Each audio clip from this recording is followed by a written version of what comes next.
আপনার মাধ্যমে আমি ঢাকা ৯-এর সবুজবাগ খিলগাঁও মুগদা এলাকার সকলকেই আমি অনেক অনেক কৃতজ্ঞতা এবং শুভেচ্ছা জানাচ্ছি এবং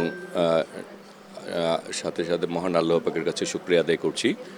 আর আমি আসলে এই এলাকারই সন্তান, এই বাসাতে আমার বেড়ে ওঠা, এই এলাকায় বেড়ে উঠেছি ব্যক্তিগতভাবে এবং রাজনৈতিকভাবেও আমার এখানে বিচরণ প্রায় ৩৮ বছর যাবৎ।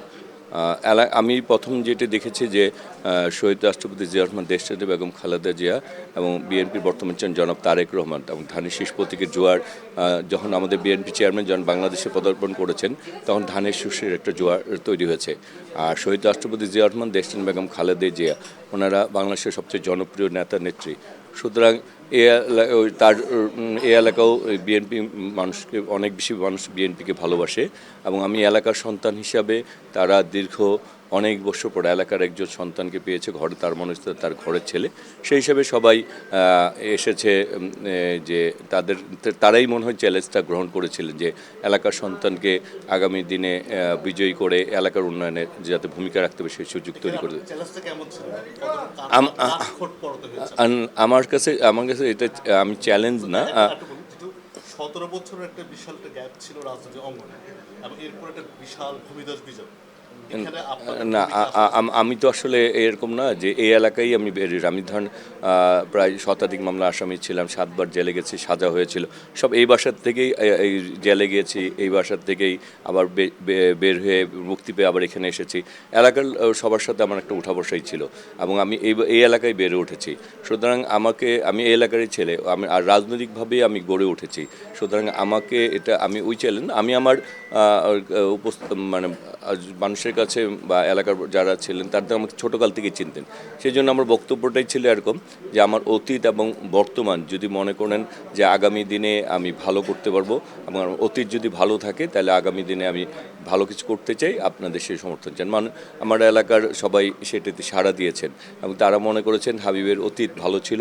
সুতরাং হাবিবকে যদি সুযোগ দেওয়া হয়, ধানের শীষ প্রতীককে যদি সুযোগ দেওয়া হয়, তাহলে আগামী দিনে বিএনপি চেয়ারম্যান জনাব তারেক রহমানের নেতৃত্বে তারা এই দেশকে যেমনিভাবে গড়ে তুলতে পারবে, ঢাকা এলাকা নয়কে উন্নয়ন এবং নিরাপদ মানবিক সম্প্রীতির একটি ঢাকা নয় করতে পারবে। আপনি আপনার প্রতিদ্বন্দ্বী যে প্রার্থী ছিল দেখা করতে বা নির্বাচন করতে কথা হয়েছিল? হ্যাঁ, আমি আসলে প্রথমে বলেছি যে আমার যারা প্রার্থী ছিলেন অন্যান্য দলের তাদেরকে আমি বলেছি যে তারা আমার প্রতিদ্বন্দ্বী না, তারা আমার সহযোদ্ধা। আমি এটাও বলেছি নির্বাচন আগে পরে তো ওনাদের সাথে মিলেমিশে কাজ করতে চাই।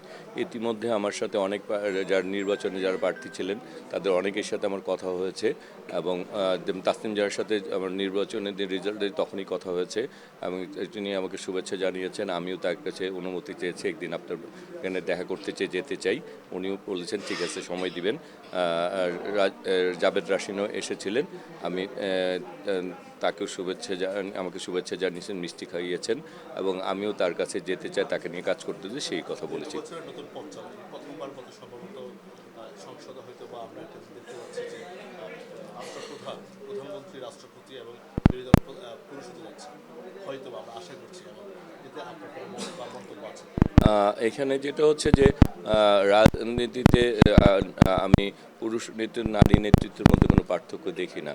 আমি মনে করি যে জনগণ যাকে নেতৃত্বে বেছে নিবে সেই নেতা, হ্যাঁ, এবং গণতান্ত্রিক দেশে সেই অধিকার রয়েছে।